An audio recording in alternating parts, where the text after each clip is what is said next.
Not all BMX riders are small and skinny people, okay? There's a handful of BMX riders who weigh over 200 pounds, maybe even closer to 300 pounds, and they're still able to ride the bike. Sup, bitches? They're still able to learn tricks. They're still able to have fun. And a lot of people use it as a way to lose weight in a really fun way. We have a lot of bike school members who got a bike to lose weight and ride with their kids. And so we have someone in the Discord named Gunner, and he is searching for a new BMX bike. Gunner says that he is looking to buy a complete to get back into BMX. He rode as a kid. He's 6'2", about 320 pounds, and he found 4 options that are pretty good for him. So here's the deal. If you are around that weight and you're looking to get into BMX, I just want to run through some tips for you and some things you need to look for in a BMX bike, because the reality is, even me, like I weigh 220 pounds, I break a lot of parts, and a good reason for that is my weight. Parts are designed to withstand a certain amount of stress and a certain amount of pressure, and when you have more weight going down on the bike, things start to bend and things start to break. I had a bigger issue with high tensile steel than my friends because they were a lot smaller than me. And so if you're a bigger rider, I'm gonna break down the things you need to look for in a complete bike and help you understand why these things are important. So let's get right into it. The biggest thing here is aftermarket parts. Aftermarket parts are so much better than the stock parts that you're gonna find on 90% of the BMX bikes. If we look at something like a kink curb, this bike is very low quality. It's high tensile steel, everything's mass produced, and there's not a lot of attention to detail, extra strength going into it. There's just not a lot of extras into this bike. But if we look at something like the Kink Williams, it's gonna have some higher end aftermarket parts. Now, the biggest difference here is obviously, aside from the aftermarket parts, is obviously the price.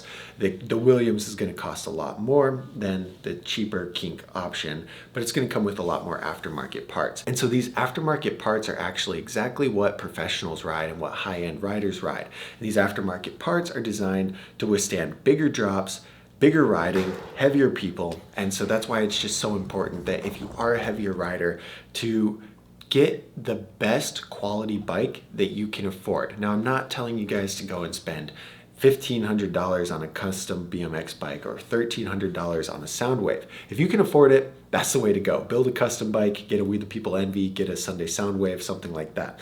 But a lot of people can't, and especially if you're just getting the bike to lose some weight and to chill, like as a hobby thing. You don't need to be super serious about it, and I don't want you guys to buy a really expensive bike and not end up riding it very much. But I want you to look at your budget realistically and buy the highest quality bike that you can afford. I put together a free bike recommendation form where you just tell me some information about yourself, and I'll recommend the top 3 bikes that are perfect for you. The link for that's in the description. But that is the most important thing, okay? So if your budget is $700, you're gonna wanna find a bike that has full chromoly, double wall rims, and as many aftermarket parts as possible. For a heavier rider, I would recommend staying away from single wall rims. Single wall rims are awful. They're gonna definitely bend when you bunny hop, when you spin. Like, stay far away from single wall rims. And then obviously high tensile steel. The less high tensile steel, the better. High tensile steel is 1020 material, where chromoly is 4130. It's like, I don't know, it's a lot stronger. Chromoly is a lot stronger than high tensile steel, and typically what you're gonna see with chromoly is it snapping instead of bending. I've bent many high tensile steel frames because of my weight and the way that I impacted the bike, and I think sometimes when I was younger, I would have been much better off with a chromoly frame or a chromoly bike instead of a high tensile steel bike. I got in some pretty bad situations with crashes, my bike giving out on me, and me getting hurt, and it was because that was weaker material, and ultimately I was too heavy for it. And so I really urge you to take this seriously. If you're looking for a bike and you want to ride and you want to do tricks, you really want to get something that lasts for you, okay? So the best thing to do, here's what I would do if I were you. I would sit down and I would look at my monies, okay? How much monies do I have? How much monies can I afford to spend on a BMX bike without, getting a divorce, without making my wife mad, whatever, okay? Sit down, look at that. And then go to my free bike recommendation, fill that out, and put in your budget, as the highest budget, all right? I'll send you those 3 bikes that are perfect for you, and then you can kind of look through those 3. So then you're going from like 90 bike options to 3 options. That's what I would do. And if you don't want to use my recommendation, which would be silly, that's fine. You just go to Dance Comp or go to any website where you would buy BMX bikes and filter it by price, okay? And look for those things at the higher end. But I also urge you, typically the bikes at that price point are gonna be higher quality. But there are some bikes out there that are like $600, but really should be $300, or they're $300 quality.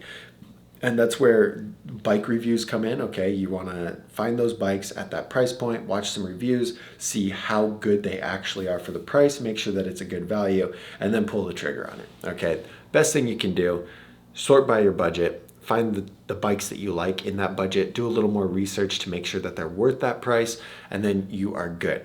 But I really urge you to look for full chromoly, double wall rims, and as many aftermarket parts as possible. A 510 chain is going to be better than a 410 chain. A half-link chain that comes on the Sprosa Novus is going to be even better than a 510 chain. Okay, an alloy sprocket is going to be better than a steel sprocket that would come on a low-quality Colt.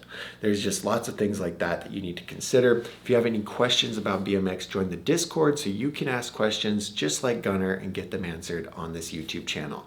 We'll see you guys in the next video.